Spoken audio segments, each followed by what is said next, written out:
Subscribe to our channel by clicking the subscribe button. Click the bell button and enjoy the latest uploads from our channel.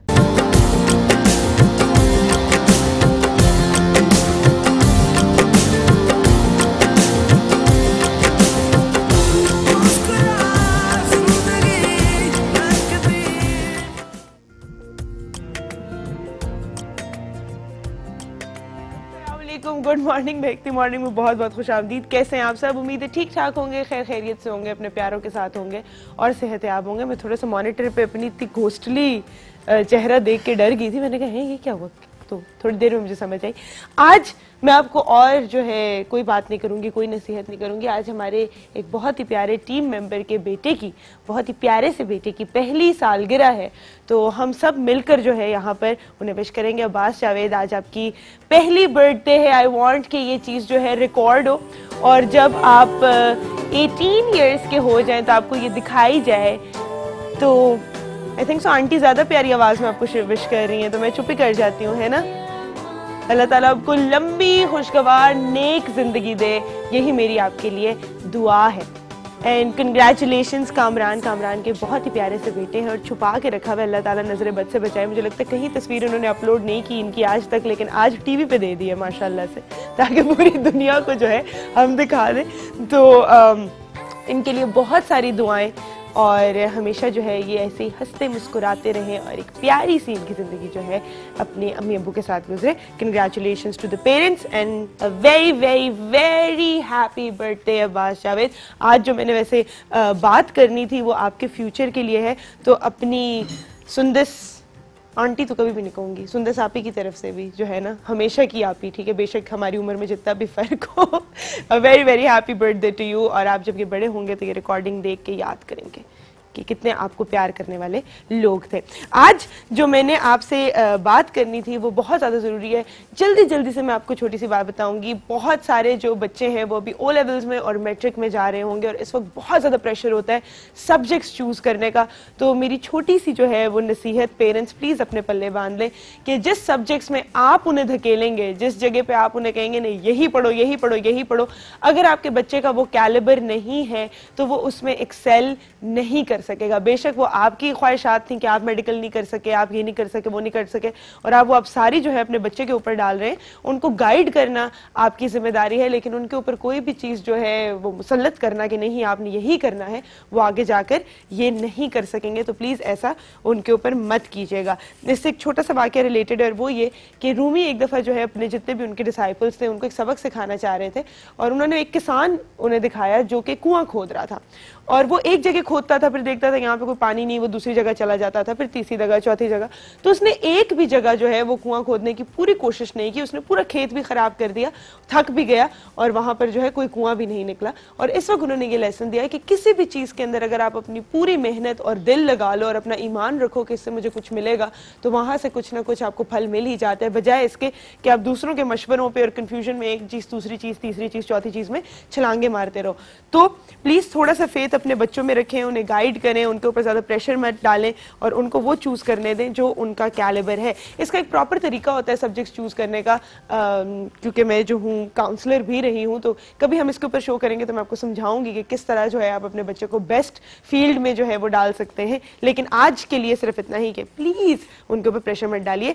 सवाल मेरा आज आपसे ये है कि बचपन या फिर खोई हुई मोहब्बत में से अगर आपको एक चीज वापस मिल रही हो तो आप क्या चुनेंगे?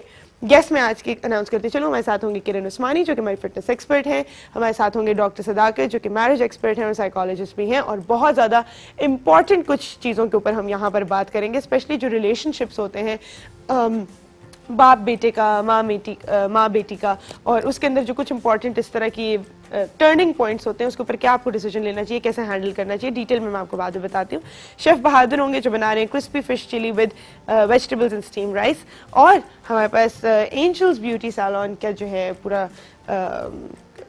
मेंबर्स आए हैं। सारे मेंबर्स कह रही हूँ, क्या कहते हैं, What do you call them? All the people who work in the parlor. कभी कभी ना आपका बिल्कुल दिमाग जो है वो हो जाता है। पूरी टीम यहाँ पर मौजूद है और वो आपको सिखाएंगे आई मेकअप समर का, किस तरह how to make your eyes brighter, wider, more beautiful. Angels beauty salon की टीम जब यहाँ पर आएगी तो हमें बताइए। छोटी सी ब्रेक का टाइम, ब्रेक कर आप सारे।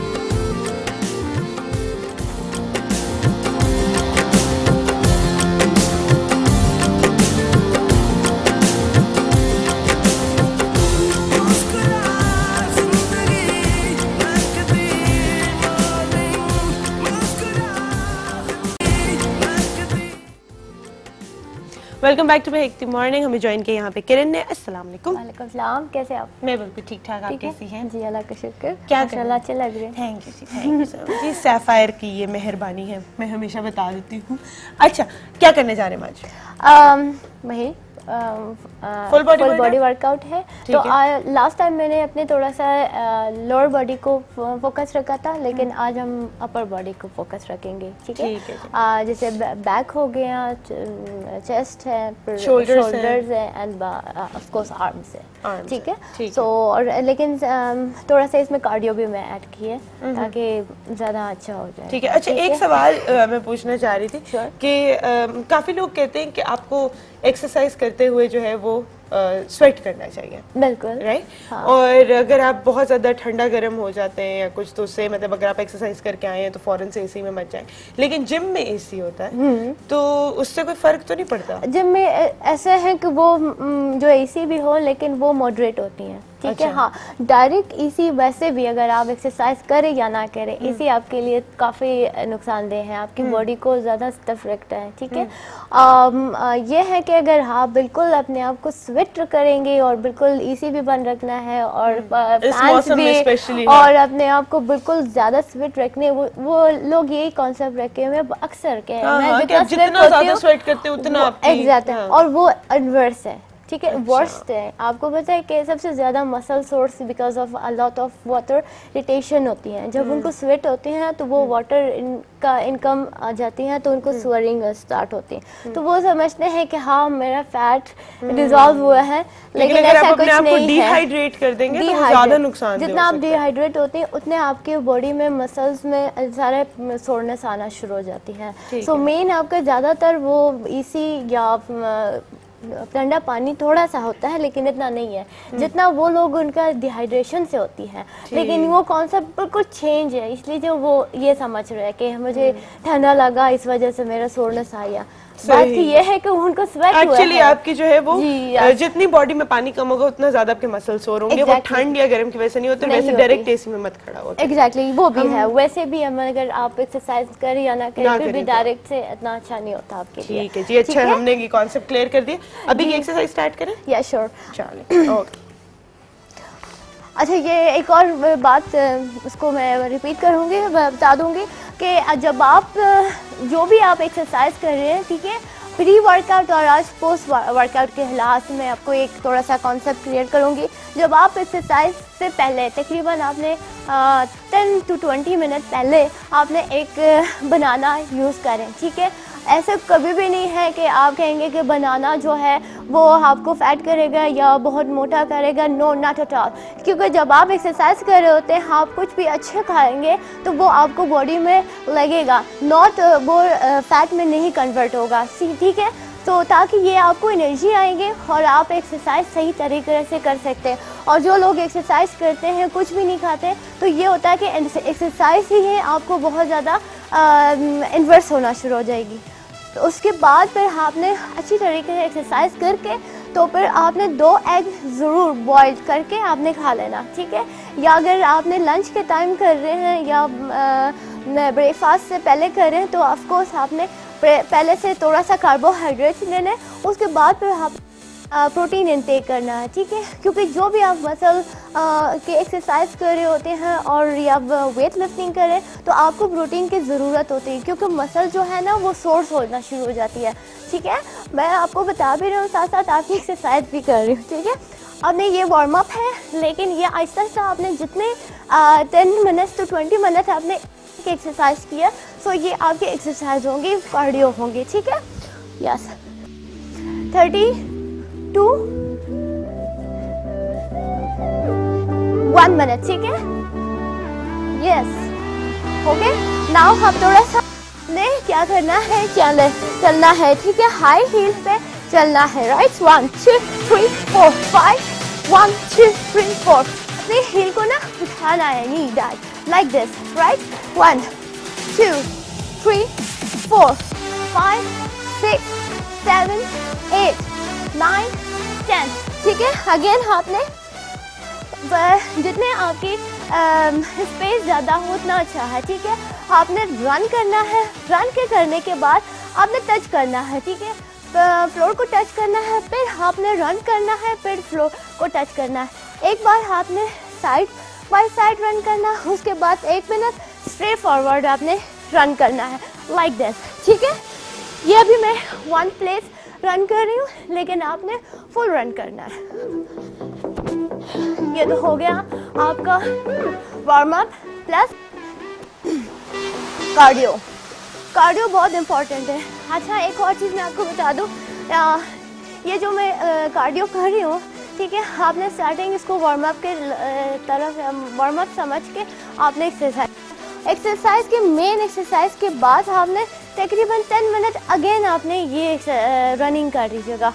तो इससे ये होता है कि जो लास्ट जितने भी मतलब आपके पास वो जो फैट बर्न का प्रोसेस चलता है ना, फैट बर्न जिसे कहते हैं, वो वही को टच करता है, ठीक है, वो पॉइंट पहुंच जाती है। यस, ओके, चले अब हम आते हैं मेन एक्सरसाइज के ऊपर, ठीक है। लास्ट टाइम मैंने क्या बताए थे, अपनी लेग्स की बताए थे, स्क्वाट्स किया था, लंजेस वगैरह किया था। आज मैंने अपनी अगेन सबसे स्टार्ट करती हूँ शोल्डर से, शोल्डर के बाद फिर बाइसेप, ट्राइसेप एंड अगेन हमने बैक के लिए, ठीक है। तो सबसे स्टार्ट करते हैं उससे बैक के बिना। देखिए, आपने बैक स्ट्रेट रखना है और थोड़ा सा चेस्ट को अप रखना है, स्ट्रेट रखना है, ठीक है। हिप को थोड़ा आउट करना है, नॉट इन द फ्रंट, बिल्कुल हप। यहाँ से आपने जो डंबल लेना है, ठीक है, वो आपने इस बिल्कुल सामने फ्रंट साइड से हो, फिर ये आपने रो करना है, फिर वापस आना है। अच्छा, ये डंबल है, डंबल के साथ आपने रॉड से भी स्टार्ट कर सकते हैं, ठीक है। सेम यही फॉर्म से आप रेजिस्टेंस बैंड भी यूज़ करते हैं और डंबल जो मैंने बताया, ठीक है। और रॉड से भी के, रॉड से लेके ना जैसे समझे कि ये रॉड है, ठीक है, ये लाइक दिस। और अपनी बॉडी को मूवमेंट अप एंड डाउन नहीं करना, बॉडी बिल्कुल should be straight and still, okay. 2 3 4 5 6 7 8 9 10, okay. अब दूसरा एक्सरसाइज अगेन बैक का बता रही हूँ। आपने इसी तरह एक थोड़ा सा ऊंचा एरिया में बैठ के और यहाँ से आपने स्ट्रेट रखना है, थोड़ा सा बैक, ठीक है। यहाँ से ये लाइक 1 2 3 4 5 6 7 8 और फुल स्क्वीज करने। अपनी जो एल्बो है प्लीज एक्सपैंड नहीं करना और वो आपने सिमेट रहे ताकि आपकी ओब्लिक में और आपकी इस एरिया में लगे, ठीक है।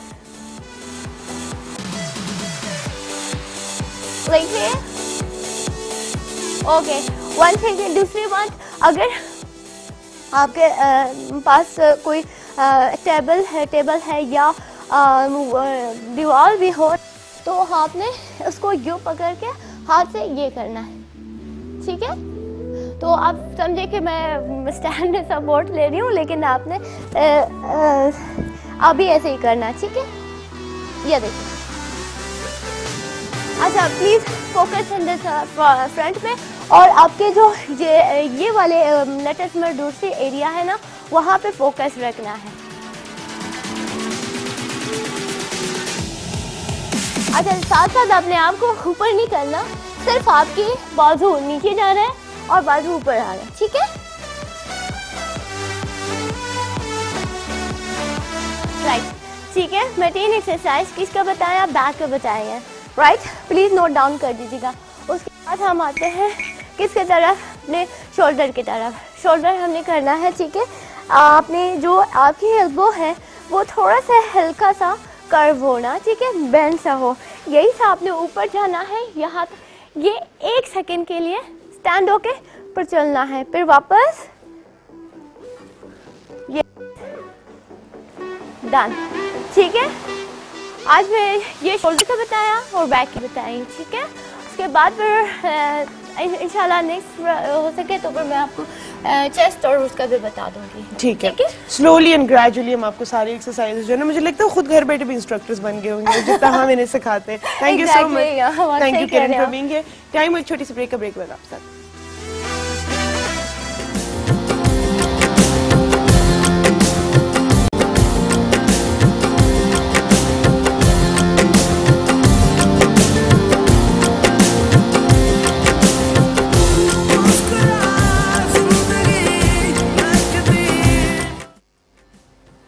वेलकम बैक टू मेहकती मॉर्निंग। हमें ज्वाइन किया है डॉक्टर सदाकत ने, जो कि मैरिज एक्सपर्ट हैं और साइकोलॉजिस्ट भी हैं।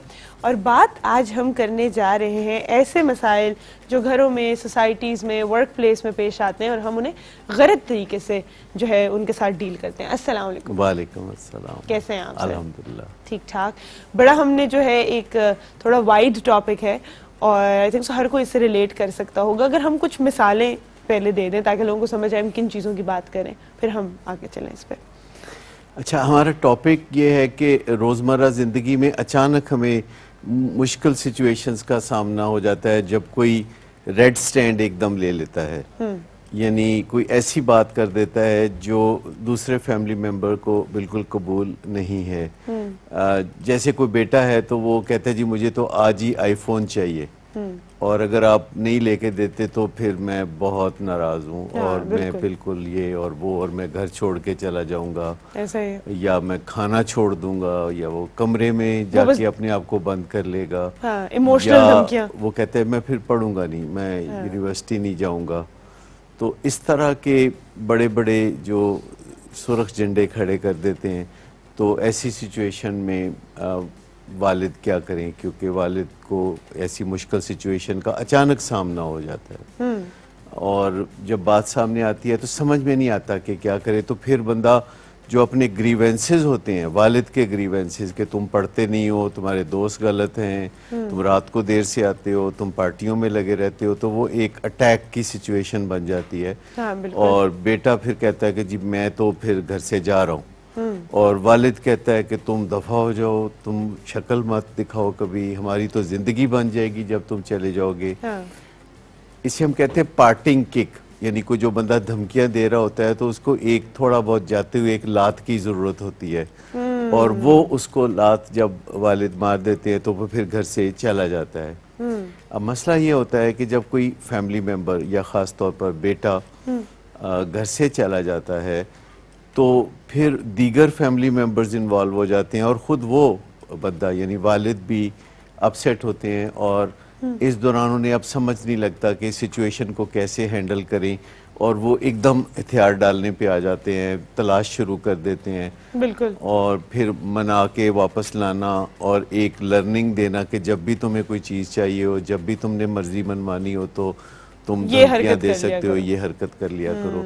तो ऐसी सिचुएशन है, फ़र्ज़ करें तो क्या करें। या दूसरी सिचुएशन है कि एक बीवी नाराज़ हो गई है खामद से, सास बहू का झगड़ा है, खामद कुछ कर नहीं पा रहा, तो बीवी कहती है अगर मुझे अलहदा नहीं रखोगे तो बस मैं आज जा रही हूँ, सही, और मैं हमेशा के लिए जा रही हूँ। और फिर वो खामद कहता है मैं तंग आ चुका हूँ इसी से, तो जाओ तुम। हाँ, थोड़े दिनों के लिए गया, जो 3-4 महीने गुजार के हो। मतलब वो कहते तुम कभी वापस ही मत आओ। तो तुम, और फिर 2-4 दिन के बाद खामद को कमी महसूस होने लगती है, और फिर वो हीले बहाने ढूंढता है कि कैसे बीवी वापस आएगी। या इसी तरह कोई एम्प्लॉई जो है वो बॉस को आके कह देता है कि वो कहता है कि जी मेरी तनख्वाह बढ़ाए नहीं तो मैं जा रहा हूँ, और बॉस उस मौके पे उठा के लाता है वो बातें कि कहाँ कहाँ वो गलत है, और देर से आता है और काम नहीं करता, और ये है और वो है। और मैंने तो आपको ये डिस्कशन भी दिया हुआ है, ये डिस्कशन भी दिया हुआ है, उसके बावजूद आप ऐसा कह रहे हैं। इसी तरह घर में जो मुलाजिम है, कुक है, ड्राइवर है, उनके साथ भी इसी तरह की टॉक हो जाती है, ऐसी गर्मा गर्मी हो जाती है। इसी तरह पॉलिटिकल पार्टियों में भी कोई कुछ मांगता है, कोई कुछ नहीं देता, तो वो कहते हैं ऐसी तैसी तुम्हारी मैं यूं कर दूंगा और वो कर दूंगा।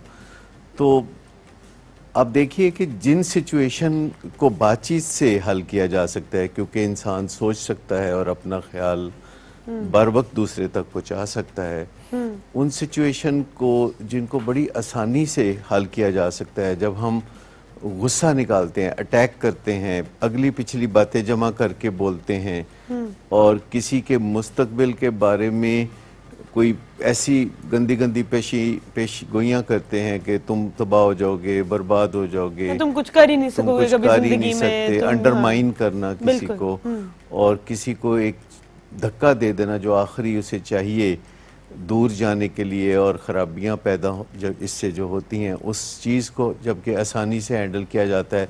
लेकिन वो जैसे आप देखते हैं ना सड़कों पे कुछ गाड़ियाँ कच्चा धुआं निकालती हैं, चलती कम है, धुआं ज़्यादा निकालती हैं और वो पॉल्यूशन का बायस बनती हैं। तो घरों में जो पॉल्यूशन है, ताल्लुकात में जो फ़ज़ा ख़राब हो जाती है वो इस वजह से ख़राब होती है कि लोगों को ऐसी सिचुएशंस हैंडल करना नहीं आती। हालांकि ऐसी सिचुएशन मिलती जुलती होती हैं और 5-6 होती हैं और उनके लिए हम अपने आप को बहुत आसानी से बातचीत के ज़रिए आप कामयाबी हासिल कर सकते हैं। हम पहले से ये जान सकते हैं कि ऐसे मौक़ों पे हमें क्या करने की ज़रूरत है जबकि मुश्किल बंदे से वास्ता पड़े, मुश्किल टॉपिक हो, मुश्किल सिचुएशन हो, वक्त कम हो, जज्बात बहुत बिखरे हुए हों और तासुरात और बॉडी लैंग्वेज भी बहुत बिगड़ी हुई हो। तो ऐसे में फिर क्या करें, क्या करना चाहिए? और या कोई बेटा या बेटी अपनी मर्जी की शादी करना चाहता है तो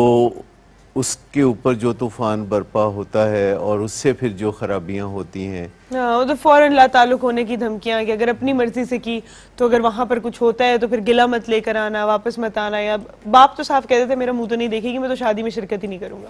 अच्छा, इसी तरह ये भी होता है, अक्सर देखने में आया कि जो फैमिलियां तरक्की कर जाती हैं सो कॉल्ड यानी मुआशरे में माली तौर पर बहुत फ्लुएंट हो जाती हैं और उड़ती फिरती हैं, बैनुल-अक़वामी उनकी रहती है, कभी फ़ज़ा में कभी ज़मीन पे, कोई एक बर आज़म में कोई दूसरे बर आज़म में और व्हाट्सएप पे और स्काइप पे जब कन्वीनियंट हुआ तो रब्ता कर लिया, लेकिन मिलने पे बड़ी गड़बड़ होती है। घर का जो सरबराह है वो माली तौर पर बहुत तरक्की कर जाता है, शोहरत हासिल कर लेता है या स्टेटस हासिल कर लेता है तो अब वो किसी भी कानून से मुबर्रा हो जाता है। वो कहता है मैं तो चाहूँगा तो ड्रिंक करूँगा, चाहूँ तो मैं देर से रातों को घर वापस आऊँगा, चाहूँ तो मैं कोई ऑफशोर कंपनी खोल लूँ। तो ऐसी सिचुएशन में बाकी फैमिली मेंबर क्या करें, या तो वो चुप कर जाते हैं या फिर फट पड़ते हैं, तो इससे तो मसले हल नहीं होते। तो कैसे वो बैलेंस कैसे ढूंढा जाए? सबसे पहले मुझे लगता है सबसे कॉमन सिचुएशन जो है उस पर बात करते हैं जिसके लिए आपका किसी भी स्टेटस से होना जरूरी नहीं, जो हर किसी की जिंदगी में आती है, वो है बेगम का नाराज हो जाना।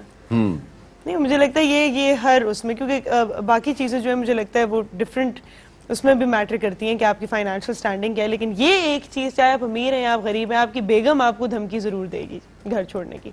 एक ये चीज़, और एक हर घर में, आपके घर में जो कोई आता है जो आपकी मुलाजमा है या कोई, वो आपके बड़े फैमिली मेम्बर की तरह ही बन जाते हैं, आपके बच्चों का ख्याल रख रहे होते हैं, घर का ख्याल रख रहे होते हैं और उनके साथ आपको इतनी आदत हो जाती है। और जब वो आपको ये धमकी देते हैं कि मैडम मैं तो जा रही हूँ, तो उनको रोकना भी बड़ा मुश्किल हो जाता है और आप हर उनकी जो है ना डिमांड फिर मानेंगे। तो पहले जो है हम ये जरा बेगम पे बात करते हैं। जी सर, क्या किया? अच्छा देखिए, ये मुश्किल रिश्ता है क्योंकि इसमें बहुत सा वक्त इकट्ठा गुजरता है, एक दूसरे से तवक्कुआत बहुत ज़्यादा होती हैं, ख़ास तौर पर जिस मैरिज में हम अपने कल्चर में जाते हैं। इस मैरिज में तो यूँ लगता है कि मैंने बीवी को ख़रीद लिया है या खामद को ख़रीद लिया है। इसमें जुड़वा होने का भी बहुत तस्वर है, यानी दिन रात जो है कहीं जाना है तो इकट्ठे जाना है, इनविटेशन साथ आ रही है, आपको प्लानिंग साथ हो रही है। बिल्कुल हाँ, और आपको बहुत सी चीज़ें शेयर करनी है, आपको कमरा शेयर करना है, बिस्तर शेयर करना है, आपको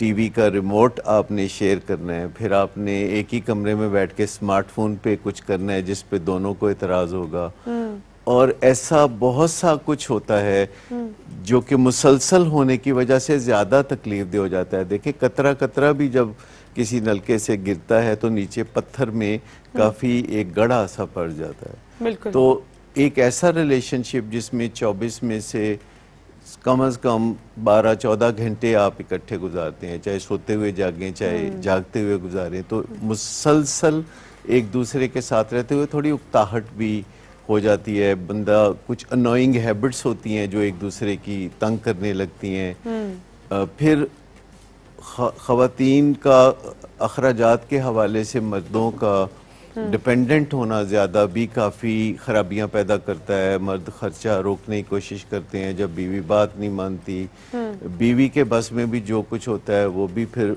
रोकने की कोशिश करती है, वो परवाह नहीं करती, जज्बाती होके एक दूसरे को ठेस पहुँचाते हैं और चीज़ें बिल्डअप होती रहती हैं और उनके दरमियान कुछ क्रिटिसिज्म सा चलता रहता है और मियाँ बीवी के दरमियान क्रिटिसिज्म नहीं होना चाहिए। ये इस्लाह का रिश्ता नहीं है, एक कड़वापन सा आ जाता है, एक कड़वापन आ जाता है। फिर क्रिटिसिज्म में जब तौहीन शामिल होती है, जब आवाज ऊंचा होना शुरू होती है, जब अजीबो गरीब अल्फाज एक दूसरे के साथ कहना शुरू होते हैं, यानी तौहीन उसमें जब शामिल होती है तो फिर खामोशी लागू हो जाती है और वो खामोशी बड़ी जहरीली होती है और बड़ी तकलीफ दे होती है। जब आप एक ही कमरे में हो, एक ही बिस्तर पे सोए हो, लेकिन आप एक दूसरे को बॉडी लैंग्वेज से मैसेजेस आप दे रहे होते हैं कि मैं बहुत तकलीफ में हूँ, लेकिन एक्चुअली आप दूसरे को तकलीफ दे रहे होते हैं।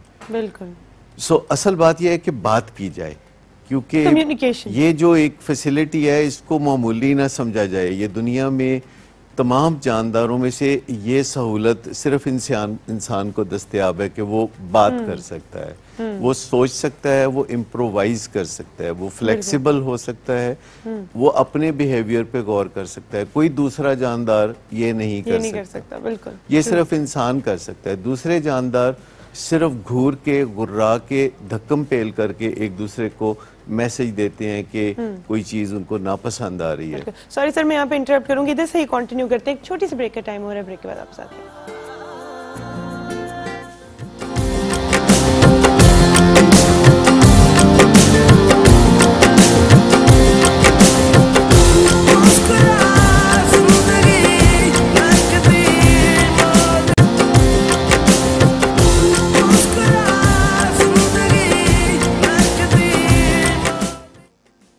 Welcome back to make the morning.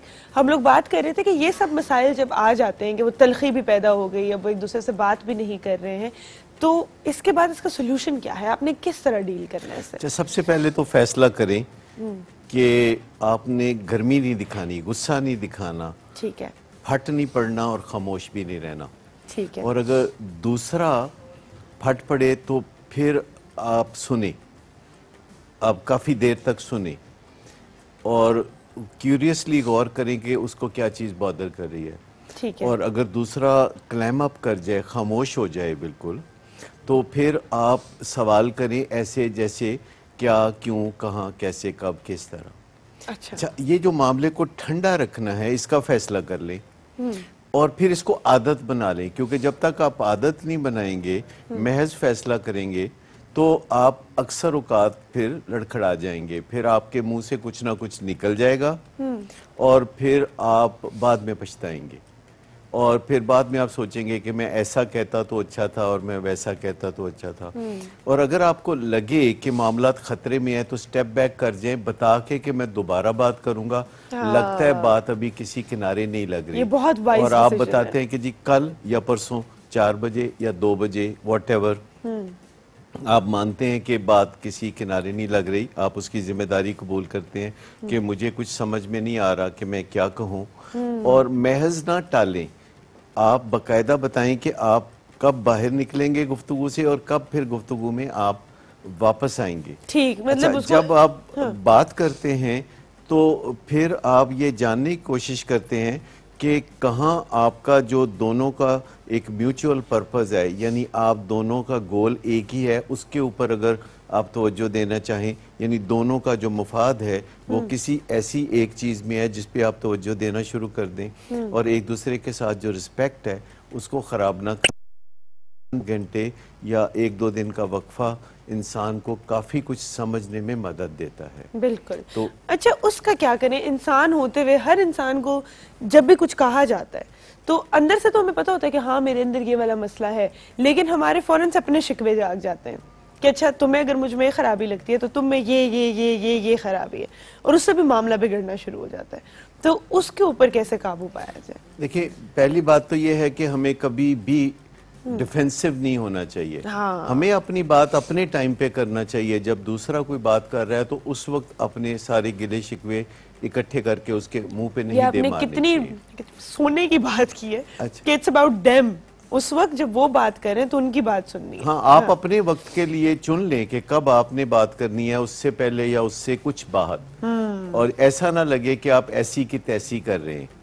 और आप कभी भी बहाना ना बनाए किसी चीज का, क्योंकि अपनी गलती को मान लेना स्ट्रेट अवे दुनिया में सबसे आसान है और इसकी पनिशमेंट भी कम होती है। जब आप अपनी गलती को मान लेते हैं तो अगर आपसे कोई जुर्म भी हुआ है, कोई ज्यादती भी हुई है, तो दूसरा लाजवाब सा हो जाता है। जब कहते हैं हाँ मेरी गलती हो गई, मैं देर से आया हूँ, मेरी मेस्ड अप हूँ, मुझे तैयार होने में देर हो गई, मुझे ये नहीं कि ट्रैफिक ज्यादा थी और फलां था और फलां था। हाँ, तुम भी तो 10 दफा लेट आ चुके प्लस हो। जिसका गुस्सा है उसके साथ बात करें, वो गुस्सा जाके किसी और पे मत निकालें, कमजोर बंदे पे, क्योंकि हम हमेशा एक तरफ जो है बहानेबाजी करके जान बचा रहे होते हैं, फिर कोई कमजोर बंदा ढूंढ रहे होते हैं और उसके ऊपर गुस्सा निकालते हैं। और जब कमजोरों पे हम गुस्सा निकालते हैं तो हमें नेट प्रैक्टिस हो जाती है गुस्सा करने की, और फिर हम तगड़ों पे भी गुस्सा निकालते हैं, तो इससे बड़ी खराबियां पैदा होती हैं। जब भी बात करें तो आप कायल करने की कोशिश जरूर करें, लेकिन ब्लेड की तरह छीलने काटने की कोशिश ना करें, अब्रेसिवली बात ना करें। और अपने अंदर गौर करते रहें कि कब आपका टेम्परेचर जो है वो कुछ बढ़ रहा है और कब दूध उबल के केतली से बाहर आके जमीन पे गिर जाएगा और फिर आपको समेटना मुश्किल हो जाएगा। जब आप इस तरह अपने रवैयों पे गौर करते हैं तो एक आप आला इंसानी सलाहियत का मुजाहरा कर रहे होते हैं। जैसे कि आप बैठे हुए हैं तो आपकी एक ज़ात बीच में से निकल के कुछ फासले पे खड़ी होकर आपको देख रही है कि आप कैसे बिहेव करते हैं। जैसे हम मेहमानों के साथ, मेहमानों के सामने अपने घर वालों से पेश आते हैं, या मेहमानों के सामने अपने मुलाजमों से पेश आते हैं, या मातहतों के सामने साथ पेश आते हैं, तो वो एक तर्ज अमल है जो हमें जारी रखना चाहिए। लेकिन एक बात याद रखें कि अगर कोई मातहत है या आपका ऐसे दर्जे में है जैसे बच्चे, आप वालिदैन हैं और वो बच्चे, तो फिर आप किसी भी इशू पे बात कर रहे हैं और आपको जवाब में बदतमीजी मिलती है, तो फिर उस बात को छोड़ के आप बदतमीजी के ऊपर बात करें कि देखें ये जो आप आगे होके बैठे हुए हैं, घूर के मुझे देख रहे हैं और इस तरीके से ऊंची आवाज में बात कर रहे हैं, तो मैं असल जो मौजू है, जो आप ये आईफोन मांग रहे हैं, हाँ। उसमें मैं बात नहीं कर सकता। अभी मैं ये बात करूंगा कि अगर आप रिलैक्स होके पीछे बैठ जाएं और आराम से बात करें, हाँ। तो मैं इस वापस तमीज के दायरे में आ जाए। यानी इस पे जीरो टॉलरेंस होनी चाहिए कि आप दूसरे को अगर बदतमीजी की इजाजत देंगे, अगरचे वो खामोश इजाजत होगी, तो फिर आगे पैटर्न ये बनना शुरू हो जाएगा कि एक दफा जो बदतमीजी होगी आगे वो बढ़ती चली जाएगी। तो चाहे मातहत हो, चाहे आपका अपना बच्चा हो, या आप किसी भी ऐसे रिश्ते में हो जिसमें आपकी पोजीशन जो है वो हदायतकार की है, जिसमें आपकी पोजीशन जो है निज़ाम चलाने वाले की है, तो फिर बदतमीजी की इजाजत ना दें। और मैं आपको बताऊं कि ये सोशल मीडिया भी हमें काफी बेझिझक करता है, क्योंकि दूसरा सामने नहीं होता, हम कुछ भी लिख के फारिग हो जाते हैं। और आप देखें कि सोशल मीडिया पे कितना यानी तूफान मचा हुआ है कि कोई भी किसी को भी कुछ भी कह सकता है और उसकी कोई सुनवाई नहीं है। ये ऐसे ही है जैसे हर एक के हाथ में मीडिया आ गया है, हर एक के हाथ में अखबार आ गया अपना, वो जो निकाल सकता है, किसी भी दिन में कई एडिशन निकाल सकता है, और उसके बाद चैनल है वो लाइव स्ट्रीमिंग करके किसी को भी जो मर्जी कह सकता है। पर जब आप किसी को कुछ कहते हैं तो याद रखें कि एक उसका आपके ऊपर भी बुरा असर होता है। जब आप किसी को हिट करते हैं, एक झटका आपको भी लगता है। तो इसको एहतियात से देखना चाहिए कि कैसे हम तन्हाई में सोचते हैं, कैसे हम तन्हाई में अपने आप को एक्सप्रेस करते हैं, और क्या हम अपने दिल में जब सोचते हैं तो हमारा ख्याल होता है कि हम कोई ठीक आदमी है, हम कोई अच्छे आदमी है। क्योंकि असल ज़िंदगी में कामयाबी इससे नहीं मिलती कि आप कितने तालीम याफ्ता हैं, आपके पास कितनी दौलत है, आपका स्टेटस क्या है। असल कामयाबी है कि आप अंदर से अपने आप के साथ कैसे महसूस करते हैं, आपका अखलाक कैसा है, आप शख्स कैसे हैं। Thank you so much doctor Zakir, आपने बहुत अच्छी बातें की, और ये बातें सिर्फ सुनने की नहीं है, अपने पल्ले बांधने की हैं, प्रैक्टिस करने की हैं। और जब आप इनके ऊपर प्रैक्टिस करें, ये खुद ही आपको अपने एटीट्यूड में, अपने रिश्तों में और अगला इंसान आपके साथ कैसे पेश आता है इसमें भी फ़र्क महसूस होगा। डॉक्टर ताकत, तो दुआएं दिया करें। Thank you so much for being here. Time है छोटी सी ब्रेक का, ब्रेक के बाद आप सारे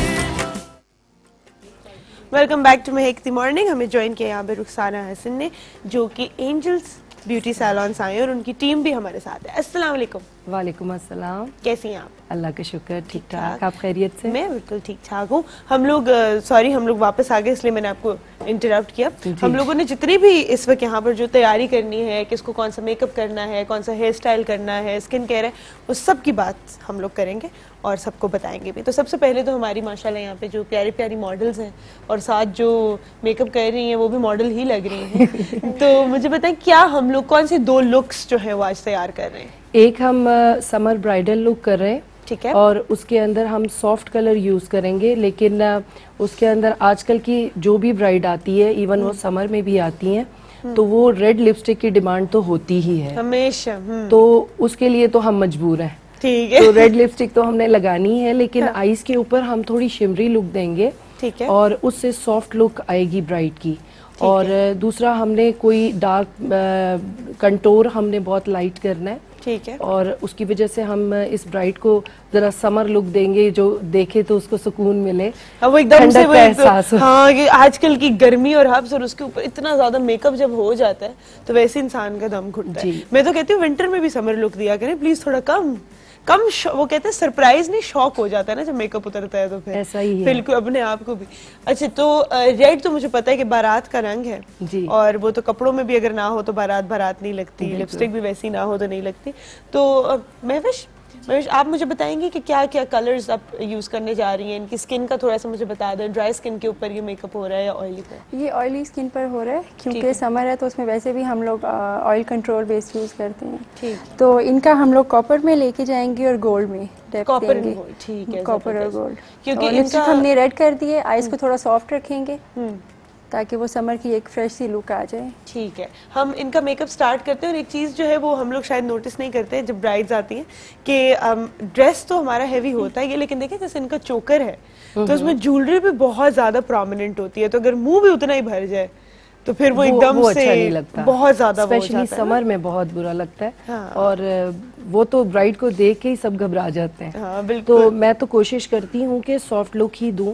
तो एंजल्स का सबसे बड़ा यही है, लोग आते हैं हमारे पास इसीलिए कि कंटोरिंग नजर नहीं आए और सॉफ्ट लुक देते हैं, और हमारा विंटर में भी बहुत सॉफ्ट मेकअप होता है। अच्छा, तो जी जबरदस्त। अच्छा, मुझे एक बात बताएं, एक सवाल जो आपसे हर ब्राइड मुझे लगता है पूछती होगी कि बेस जो है वो टूटे ना, लॉन्ग लास्टिंग हो, वो उतरे ना, लाइंस ना आए, तो उसके लिए क्या टेक्निक आप लोग यूज करते हैं? उसके लिए जरूरी ये होता है कि बहुत लाइट बेस यूज करें।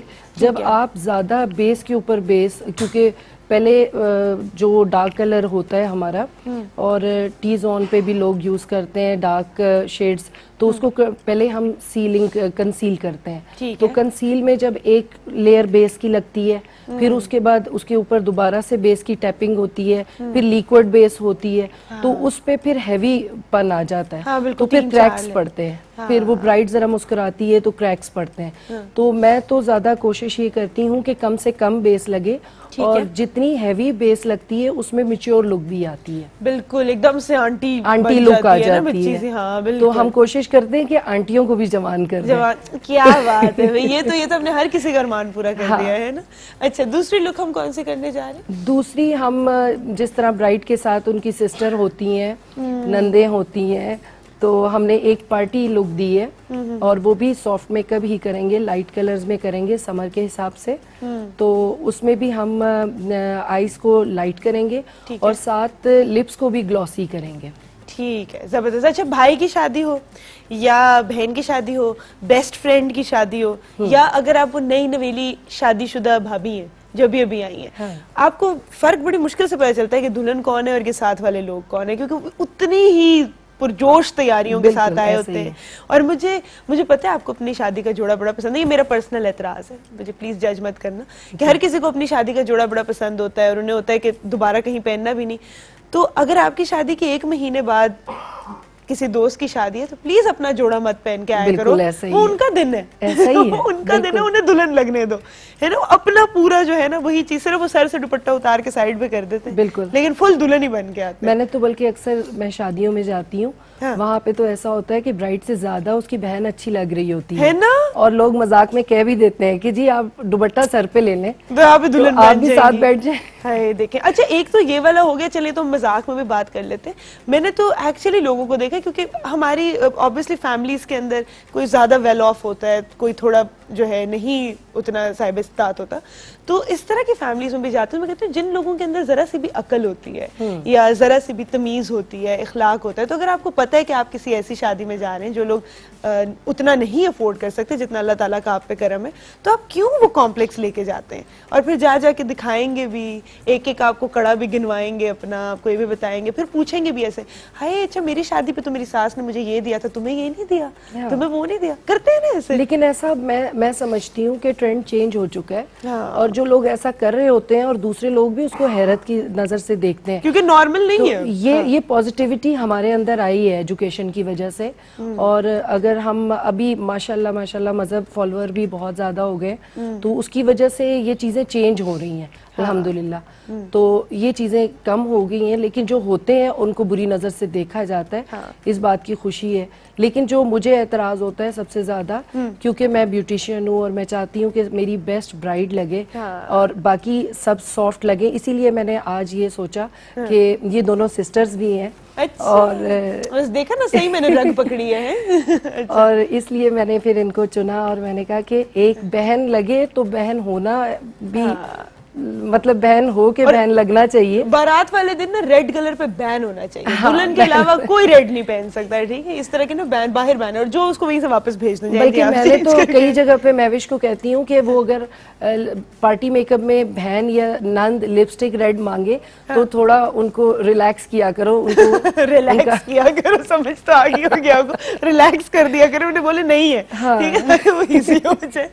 अच्छा जी, तो हम ऐसे करते हैं कि मेकअप आप लोग प्लीज स्टार्ट कर दीजिए। आप लोगों के लिए एक खुशखबरी, बल्कि एंजल्स की जो है ये आप लोगों के लिए प्रमोशन है कि अगर आप हमारे थ्रू हमें कॉल करते हैं और हम आपको शॉर्टलिस्ट करते हैं और हमारी तरफ से आप जो है वो एंजल्स जाएंगे, तो वहां पर सारी सर्विसेज पे, all services, ji only for ATV, only for ATV, all services पे आपको 50% ऑफ मिलेगा। तो आपने हमें कॉल करनी है, हम आपको एक वाउचर भेजेंगे, वो लेकर आप जाएंगे एंजल्स, तो आपको हर सर्विस पे जो है वो 50% ऑफ मिलेगा। सर्विसेज में क्या कुछ है वैसे? अगर मैं सर्विसेज में all type of facials, waxing और इवन मेकअप का आगे, या डेफिनेटली वो भी, और मेकअप आगे सीजन आ रहा है और स्पेशली मैंने ATV के लिए ये अनाउंस किया कि वो तो ब्राइडल पे भी हो सकता है? इवन ब्राइडल बुकिंग करवाते हैं, क्योंकि उनकी इवन दिसंबर में भी है, तो हम आज के दिन स्पेशली फॉर यू हम लोग 50% आपको देंगे।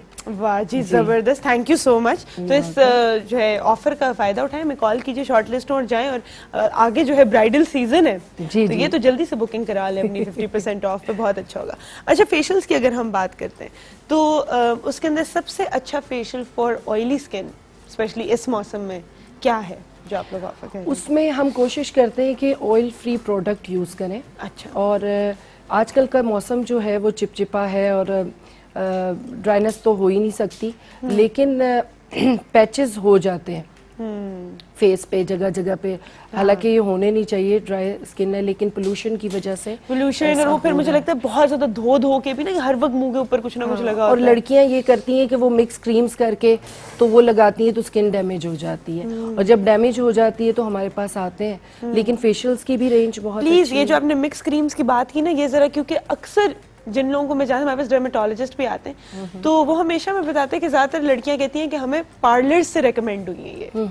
तो मतलब आपका भी अपना एक सैलून है, तो आप तो कभी किसी को रेकमेंड नहीं करती होंगी? ऐसी क्रीम्स भी होती हैं, लेकिन वो डर्मेटोलॉजिस्ट टेस्टेड होती हैं, हाँ। और डर्माटोलॉजिस्ट भी देते हैं, लेकिन जो वो घरों में मिक्स करते हैं, जो दो करते हैं, चार क्रीम्स हैं स्पेशल, मैं नाम नहीं लेना चाहती, हाँ, लेकिन वो मिक्स करते हैं, वो बहुत डेंजरस होती है, वो स्किन डिजीज भी होती है उससे, वो तो बेहतर डर्माटोलॉजिस्ट भी बता सकते हैं, लेकिन वो नहीं करनी चाहिए, वो नहीं करनी और वो फर्स्ट और सेकंड लेयर को बिल्कुल तबाह कर देती है। हाँ। फेशियल्स लें, और फेशियल्स की रीज़न अच्छा होने की ये है कि जब आपको किसी के हाथों से एनर्जी मिलती है और वो सेल्स रीएक्टिवेट हो जाते हैं, तो वैसे ही स्किन ग्लो करना शुरू हो जाती है, और क्लेंजिंग हो जाती है। सबसे बड़ी बात ये, क्योंकि अभी तो प्रोडक्ट्स इतनी अच्छी आ गई हैं, इतनी अच्छी रेंज है कि आपको कोई प्रॉब्लम ही नहीं होती।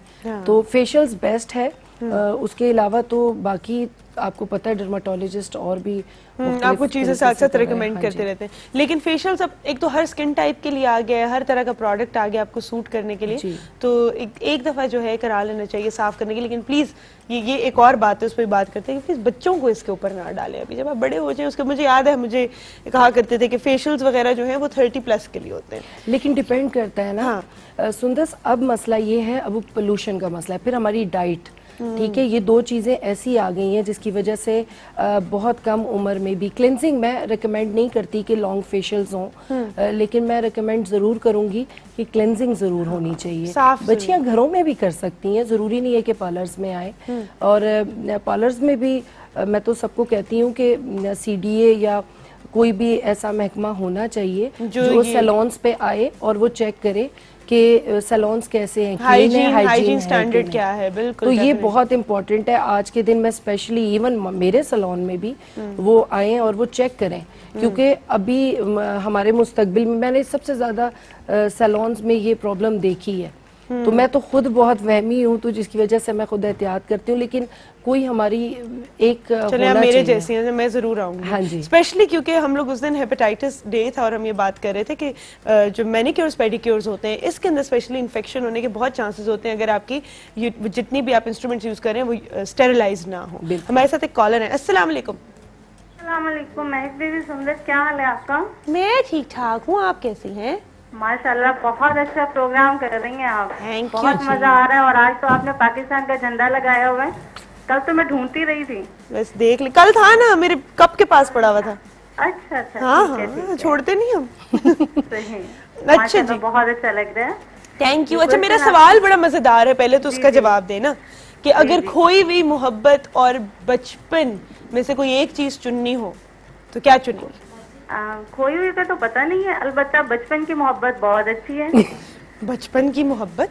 जी जी, बचपन में जो अपने माँ बाप से मिलती है, दोस्तों से मिलती है, तो वो खोती थोड़ी है, वो तो हमेशा रहती है ना। माँ बाप की मोहब्बत तो ताउम्र होती है। नहीं, उसके बाद में फिर वो जो दूसरी आ जाती है ना, फिर आप सोशली माशरे में चले जाते हैं, तो फिर आपको जो दूसरी मोहब्बतें मिल रही होती हैं, अच्छा, वो फिर खो जाती हैं, कभी मिल जाती हैं। तो ये कसूर किसका है बहन? जब आप रिसीवर उठा लेती हैं तो हमें आपसे जो है वो मोहब्बत जो है वो फौरन मिल जाती है। क्या नहीं, मुझे गुनाहगार ना करो, मेरी वजह से माँ बाप की मोहब्बत मत ठुकराओ। मेरी मोहब्बत अपनी जगह अनकंडीशनल है, ठीक है? ठीक है। मुझसे कोई सवाल है आपका? नहीं, आप अपना एड्रेस बताइए, पोस्टल एड्रेस आप अपना बताइए, बस इतना सा क्वेश्चन है। एड्रेस अपना बता दूं जी, ये तो साथ साथ चल रहा होता है, अभी आपको बता देते हैं। Thank you so much for calling, so sweet. Please मेरी मोहब्बत में अपनी ये जो माँ बाप की मोहब्बत होती है इसको मत ठुकराएं, भी मैं गुनाहगार हो जाऊंगी, ऐसे तो मत करें। वो तो मुझे लगता है अनकंडीशनल लव होता है माँ बाप का। ये तो है, लेकिन यूज टू हो गए ना आपके लोग, फॉर ग्रांटेड लेना। बिल्कुल, उन्होंने अपना काम खत्म करना है, सुंदर का शो आ रहा है और उन्होंने देखना है, यूज टू हो जाते हैं और मोहब्बत भी हो जाती है। ये भी सच है। बिल्कुल नहीं, मुझे भी आप लोग बहुत ज्यादा पसंद है, मुझे बहुत खुशी होती है जब आप कॉल करते हैं। और क्या ये बताऊं मैं? अच्छा, हमारा पोस्टल एड्रेस मैं आपको बता रही हूँ, प्लॉट 36 H9 इस्लामाबाद, ये हमारा पोस्टल एड्रेस है। तो अगर आप मुझे कोई मोहब्बत भरी चिट्ठी लिखना चाहती हैं तो आप मुझे भेज सकती हैं इसके ऊपर। छोटी सी ब्रेक का टाइम है, ब्रेक के बाद वापस आते हैं।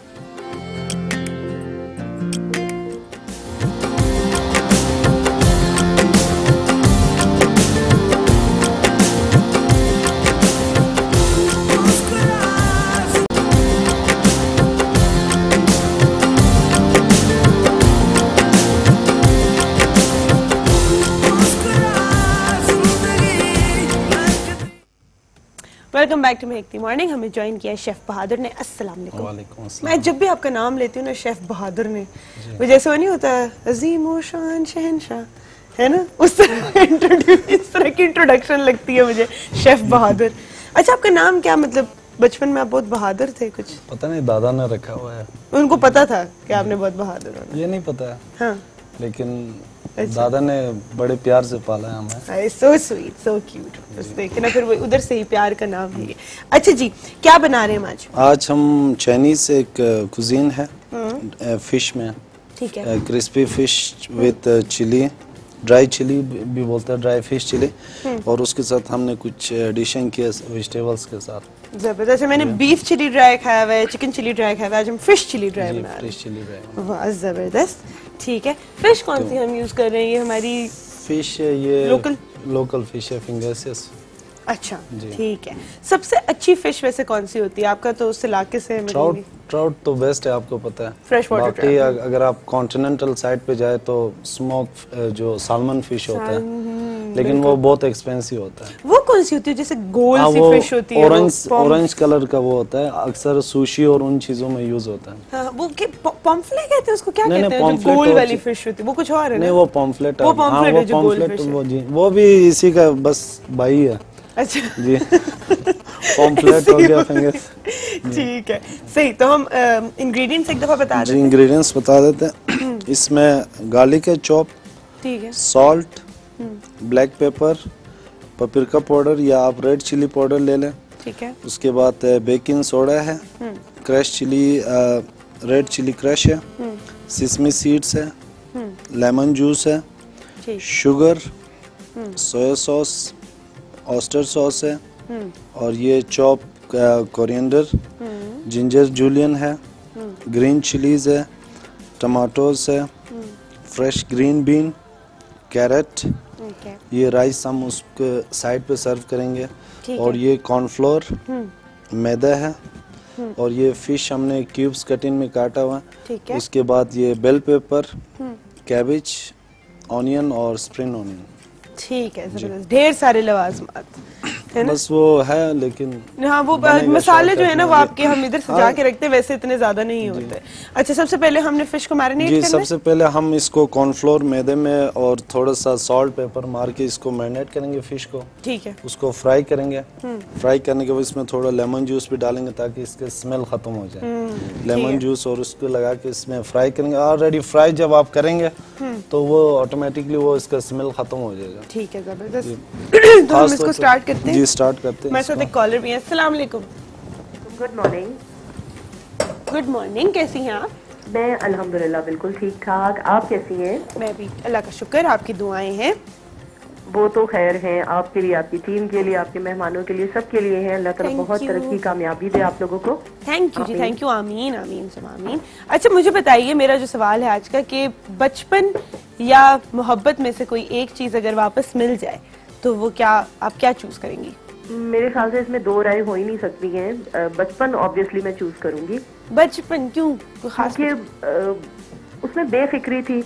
हाँ, और यानी प्रैक्टिकल लाइफ में जिस तरह से आप आ जाते हैं और हर चीज की टेंशन होती है, उसमें जस्ट मुझे सिर्फ ये लगता है कि आपको पढ़ाई और खेलने की टेंशन होती है। तो बचपन ऑब्वियसली, खालिस और सादी जो आपकी लाइफ का एक हिस्सा होता है ना, तो वो बचपन ही है।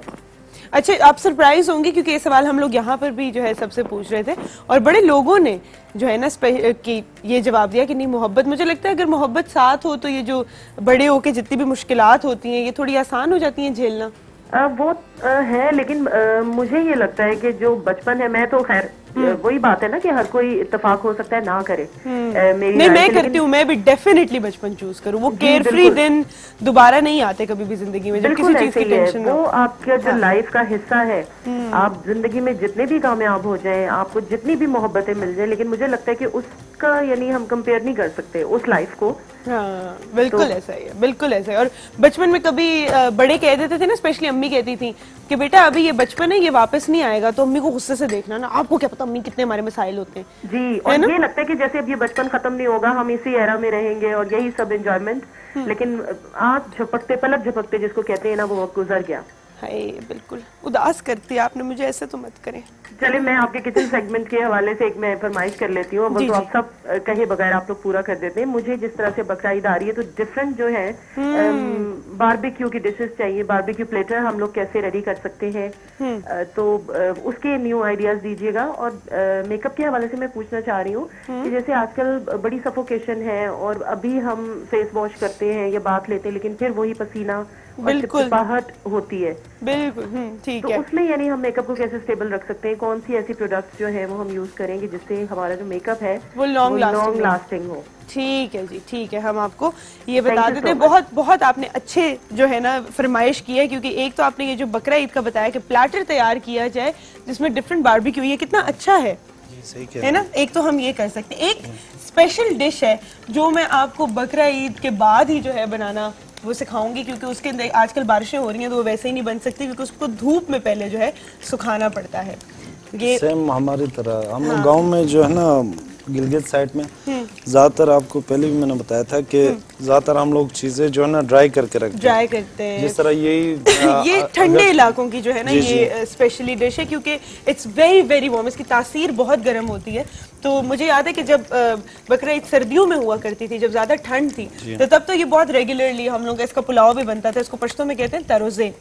और ये बनते हैं स्पेशली दुम्बे की जो रान होती है उसको स्ट्रेट लंबा लंबा जो है वो काट के लंबी लंबी स्ट्रिप्स, उसके ऊपर नमक लगा के फिर इसे धूप में कुछ दिन सुखाया जाता है। और जब वो कम्प्लीटली सूख जाती है फिर उसको कोल पे जो है वो पकाया जाता है। और उसका वैसे भी टिक्कों की तरह भी खा सकते हैं, बहुत मजे का होता है, वरना उसका पुलाव भी बना सकते हैं। लेकिन क्योंकि उसकी तासीर बहुत गर्म होती है तो गर्मियों की बकरा ईद में जो है इसकी फ्रीक्वेंसी बड़ी कम है बनाना।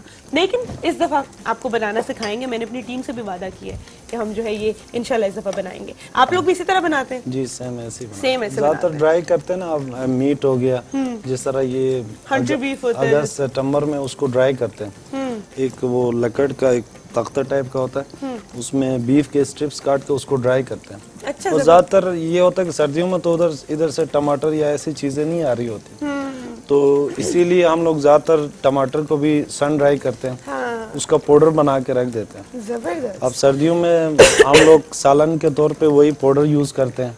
सालन बनाया उसमें 1 चम्मच वो उसका जायका वगैरह वैसे ही होता है? टेस्ट ऐसे ही आता है। अच्छा, जबरदस्त जबरदस्त। अच्छा, ये फिश हमारी साथ साथ फ्राई हो रही है। मैं एक दफा जाऊंगी मेकअप देखने के लिए कि हम कहाँ तक पहुंचे। जी मुझे बताइए, पहले ये वाला चेक कर लेते हैं जी। क्या कुछ किया हमने यहाँ पे भी? यहाँ पे हमने आई शेड लगा दी है, लैशेस अप्लाई कर दी हैं, अब लाइनर लगा रही हैं। लाइनर लगा रहे हैं, ठीक है। और शेड जो है हमने कॉपर और पीच दिए हैं, जो इनके ड्रेस में कलर हैं वही हमने उसके अकॉर्डिंग का मेकअप किया। ठीक है, जबरदस्त। यहाँ पर अभी तक क्या हुआ है? ये आपको ही मुझे बताना पड़ेगा कि माइक जो है वो होने लगा हुआ है। महेश, आप ही मुझे बता दीजिए। यहाँ पे ग्लिटर आई शेडो लगाया हमने? जी, ग्लिटर आई शेडो लगाया है। कॉर्नर हमने थोड़े डार्क रखे हैं क्योंकि वो थोड़ी सी ब्राइडल लुक आए इनकी। ठीक है, लैशेस लगाई हैं और लैशेस लगाई हैं। जो सवाल उन्होंने पूछा वो मैं आपसे पूछ लेती हूँ कि इस मौसम में जहाँ ह्यूमिडिटी है और चिपचिपाहट है मुंह पे, तो कौन सी इस तरह की या कौन सा सी टेक्निक्स यूज की जाए जिससे आपका मेकअप लॉन्ग लास्टिंग हो? मेकअप से पहले ज़रूरी ये है कि स्किन का ख्याल रखा जाए।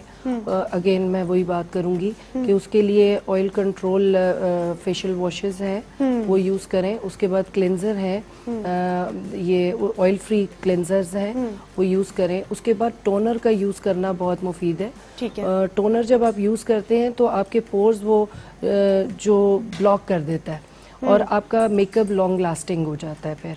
ठीक है। लेकिन अगर आप टोनर स्पेशली गर्मियों में यूज नहीं करेंगे तो फिर वो ऑयल आता रहता है और फिर उसके बाद पैचेस भी पड़ते हैं, लाइंस भी आती हैं और दूर से चमकता हुआ चेहरा नजर आता है। बिल्कुल बिल्कुल। वो अब तो किस मेकअप स्प्रेस भी आ गए इस तरह के जो सेट कर देते हैं। हाँ जी, फिक्सर स्प्रेस हैं। लेकिन ये ज्यादा बेहतर है। हाँ, ये अपने जो आपकी प्रिपरेशन हुई है पहले से स्किन बिल्कुल वो अच्छी हुई, आपकी बेस अच्छी होनी चाहिए ना। बेस जब अच्छी होगी तो उसके ऊपर जो कुछ भी अप्लाई करेंगे वो बेहतर ही होगा। बिल्कुल बिल्कुल। तो स्प्रेस भी है, स्प्रेस फिर फिक्सर्स हैं और उससे भी बहुत बेहतर हो जाता है। लेकिन मैंने जो अपने मेकअप में देखा है जब गर्मियाँ शुरू होती हैं तो जो भी हम मेकअप करते हैं तो वो हम टोनर ज़रूर यूज़ करते हैं क्लिनजर के बाद। अच्छा, सही। तो वो फिर ऑयल कंट्रोल्ड होता है तो उससे हमारा मेकअप जो है वो ज्यादा। दूसरा मैं अगेन यही बात करूंगी कि बेस जो है वो कम से कम यूज करें और पाउडर जो है वो ऑयल को कंट्रोल करता है। बिल्कुल सही। तो आपने जो स्पेशली अगर आपकी टी जोन ज्यादा ऑयली है तो वहां पर आप जरूर पाउडर जो है वो यूज करें। इसी तरह सेटिंग पाउडर्स भी आते हैं, बिल्कुल ट्रांसपेरेंट होते हैं। टी जोन से एक बात मैं बताना चाहूंगी कि उसमें ये है कि टी जोन में ज्यादातर लोग शिमर यूज करते हैं, शाइनी नोज, ऑलरेडी उसमें ऑयल होता है टी जोन में, तो उसके लिए बेहतर ये होता है कि शाइनर यूज ना करें। बहुत ज्यादा जरूरत है तो नोज के पास थोड़ा सा कर दें, लेकिन पूरी ये लाइन आती है और यूं जाती है तो वो ब्राइड बैठी हुई बहुत अजीब सी लगती है। हाँ, वो तस्वीरों में भी जो है ना आपकी बिल्कुल यहाँ पे टी एक बना हुआ होता है। आई थिंक सो कि ये वाला जो हाइलाइटर है जो आपने यहाँ पर यूज करना है वो थोड़ी ड्राई स्किन के लिए है, क्योंकि उनकी बिल्कुल फिर मैट हो जाती है, तो उसके अंदर आप वो यूज कर सकते हैं। थोड़ा सा बोन्स को हाईलाइट करने के लिए तो हाइलाइटर यूज करते हैं, लेकिन जो टी जोन एरिया है उसको थोड़ा सा मैट ही रखें तो बेहतर है, और थोड़ा सा नोज के एंड पे थोड़ा सा यूज करने से वो लुक आती है, अच्छी लुक आती है, ग्लो आपकी जो है ना जो आपको चाहिए वो आ जाएगी। ठीक है। दूर से जब ब्राइड्स को आपको पता है बहुत दूर से लोग देख रहे होते हैं, तो आपको हर चीज को कंटोर भी करना जरूरी है और कुछ चीक्स बोन को हाईलाइट भी करना जरूरी है। बिल्कुल। तो उसको फिर आपस में मिला नहीं सकता, ये मतलब सामने जो है टी जोन भी चमक रहा है हाँ। तो चीक बोन्स भी चमक रही हैं, वो अच्छा नहीं लगता। बिल्कुल, डेफिनेटली। टाइम छोटी सी ब्रेक का हुआ है, ब्रेक कर आपसे।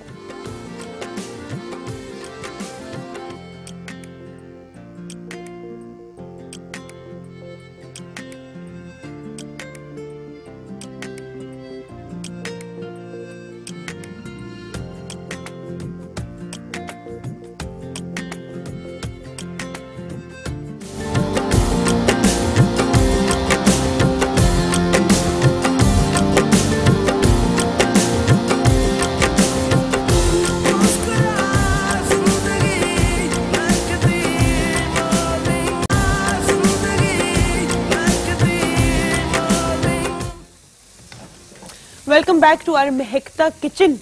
कितना मजेदार जो है ना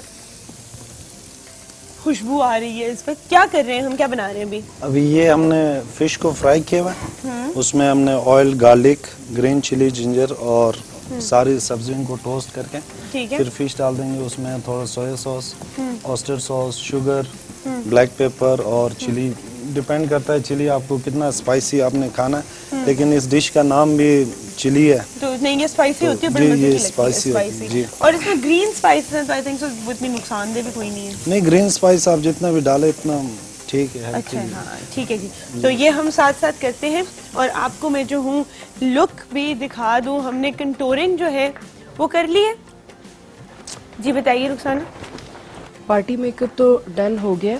ठीक है, हमने यहाँ पे बिंदिया भी लगा दी है और इनकी कंटूर भी। अच्छा, कंटोरिंग से एकदम आपके फेस कट्स जो है ना वो प्रोमिनेंट हो जाते हैं। और ये भी हम फाइनल टचेस दे रहे हैं जी। ठीक है जी, आपको हम जो है फाइनल टच भी दिखाते हैं। और इसके अलावा वो हमने जो बात हम रोज बता रहे हैं वो भी आज बतानी है दोबारा। नहीं, हाँ जी, वो भी हमने दोबारा बतानी है कि आपको मैं रोज़ एक बात बता रही हूँ और आज भी दोबारा ये बताना चाहूँगी। प्लीज़ इसके ऊपर अमल भी कीजिए। हम लोग इसके बारे में बार बार बात कर चुके हैं कि कहीं पर भी आपको अगर कोई मशकूक एक्टिविटी नज़र आती है, कोई ऐसा शख्स नज़र आता है, कोई ऐसा अनअटेंडेड बैग नज़र आता है, कोई गाड़ी नज़र आती है जिसके आसपास उनके ओनर नहीं है और आपको शक हो रहा है कि यहाँ पर किसी और वजह से खड़ी है, तो आपने प्लीज़ 1717 पर कॉल करके इसको रिपोर्ट करना है ताकि उसकी इन्वेस्टिगेशन की जाए और खुदा न खास्ता अगर ऐसा कोई हादसा होने वाला हो तो उसको रोक लिया जाए टाइम पे। और आपकी एक इत्तला जो है वो बहुत सारी जानें बचा सकती है। कोई गाड़ी आप रेंट पे देना चाह रहे हैं या आप कोई घर रेंट पे देना चाह रहे हैं तो आईडी कार्ड्स, डॉक्यूमेंटेशन आपने अपने पास रखनी है, और ताकि अगर खुदा न खास्ता वहाँ पर भी कोई इस तरह का वाक़या होता है तो उसको ट्रेस बैक किया जा सके। अपने आईडी कार्ड का ख्याल रखें और अगर आपसे गुम जाए उसके ऊपर FIR प्लीज़ कटवा लिया करें ताकि किसी भी अगर खुदा न खास्ता वारदात में वो यूज़ होता है तो पता हो कि वो आपके पास नहीं था। इसी तरह अपना सिम को अपने नाम पर रजिस्टर करवाइए, ये तो आपको बहुत दफ़ा कह चुके हैं, ये बार बार मैसेज चलता भी है। तो एक जिम्मेदार शहरी होने का सबूत दें, be responsible, be alert and ताकि हमारा मुल्क जो है वो सेफ रह सके। अच्छा जी, मेकअप हमारा कंप्लीट हो गया? जी बिल्कुल ठीक है, एक दफा हम फाइनल लुक दिखा देते हैं। जो फाइनल टचेस होते हैं कभी खत्म नहीं होते, मुझे लगता है ये स्टेज तक चलते हैं हमारे साथ। बिल्कुल है ना? ऐसा ही है। क्या हमने किया है अभी, और कंटोरिंग जो है किस फेस के हिसाब से किन एरियाज में ज्यादा होनी चाहिए? अगर आप मुझे एक दफा प्लीज मॉडल्स को देखने दें तो हमारे पास कौन सी फेस टाइप्स थी यहाँ पे? 2। ये तो क्योंकि इनके तो नॉर्मल फेस है, ऑलरेडी कंटोर्ड है। अच्छा। लेकिन इनको इतनी ज्यादा कंटोरिंग की जरूरत नहीं है। लेकिन बेसिकली कंटोरिंग में ये चीज का ख्याल रखना चाहिए कि लाइंस ना नजर आए, ब्लेंडेड हो। जो भी हम करें कंटोरिंग वो ब्लेंडेड हो। हाँ, दूसरा ये जो हमारी डबल चिन होती है उसके अंदर हम यहाँ पे लाइन लगा देते हैं। हाँ। तो हमेशा डबल चिन को यूं महसूस करके और जहाँ पे हो तो फिर वो शेड्स का यूज करें, क्योंकि इनका तो ये नॉर्मल ही है। हाँ। तो इनकी ऑलरेडी अच्छा, इन्होंने बहुत अच्छा बताया कि हम लोगों ने, क्योंकि वो 3 वाली कंटोरिंग सीखी हुई है कि ये किया और ये किया, तो हम ये नहीं देखते कि नीचे जो शेड, मतलब अगर आपकी यहाँ पर डबल चिन है तो उसको भी पूरा शेड करना है ताकि आपका फेस जो है वो हाईलाइटेड हो और ये जो है वो कंटोर हो जाए ताकि वो नजर ना आए। मेकअप का शेडिंग में ब्लेंडेड होना बहुत जरूरी है। ठीक। तो वो सामने सामने लाइंस कंटोरिंग की नजर नहीं आनी चाहिए, वो ब्लेंडेड हो। बाकी यही डबल चिन का ख्याल, ज्यादातर लोगों की डबल चिन का प्रॉब्लम होता है। हाँ। उसको फिर यूं चिन को नीचे करके देखें आपकी कितनी है और उसके हिसाब से फिर उसको कंट्रोल कर लें। उसके हिसाब से उसे कंट्रोल कर लें। ठीक है, बाकी आपने चीक बोन्स देखे इनकी बहुत अच्छी, माशाल्लाह बड़ी प्यारी लग रही है। ये सबसे बेहतरीन आपने इनकी लिपस्टिक लगाई है कि वो इतनी अच्छी जो है वो लिप्स की शेप जो है वो बन गई है। और ज्वेलरी भी इनकी आप देख लें कि अगर वो चोकर है तो साथ में बहुत ज्यादा ओवरडन जो है बाकी सब कुछ नहीं हुआ है ना। तो बहुत अच्छे लग रहे हैं। आप दोनों अगर तैयार हैं तो आप एक दफा अगर सामने आ जाएं ताकि हम आपकी कंप्लीट लुक जो है वो दिखा दें। आप आ जाइए। आपने तो इयरिंग्स नहीं पहने? पहन लें। पहने, साथ साथ ज्वेलरी भी जो है वो आप पहन लीजिए। वैसे आप लोग ऐसे भी बहुत हसीन लग रहे हैं। मुझे तो मिनिमलिस्ट लुक जो होती है वो ज्यादा मजेदार लगती है, बहुत अच्छी लग रही है। और आप वाकई जो है ब्राइड की बहन लग रही हैं जी, खुद ब्राइड नहीं लग रही आपका। लेकिन निकाह हो सकता है इसी लुक में। ये निकाह की लुक भी जो है ना वो भी अच्छी बन गई है लाइट सी। Thank you so much everybody for watching. Thank you, आप लोग यहाँ तशरीफ लेकर आए। एक दफा फिर मैं आप लोगों को बताती चलूँ, कॉल कीजिए और आप जो है अगर हमारी रेफरेंस से जाएंगे एंजल्स ब्यूटी सैलून में तो आपको 50% ऑफ ऑन ऑल सर्विसेज मिल सकता है। Thank you chef Bahadur, thank you team for being here, thank you हमारी प्यारी मॉडल्स। अपना बहुत ज्यादा ख्याल रखिएगा। अल्लाह ताला आप सबको अपने हिफ्ज़-ओ-मान में रखे। आपसे मुलाकात होगी इंशाल्लाह कल, तब तक के लिए अल्लाह हाफिज।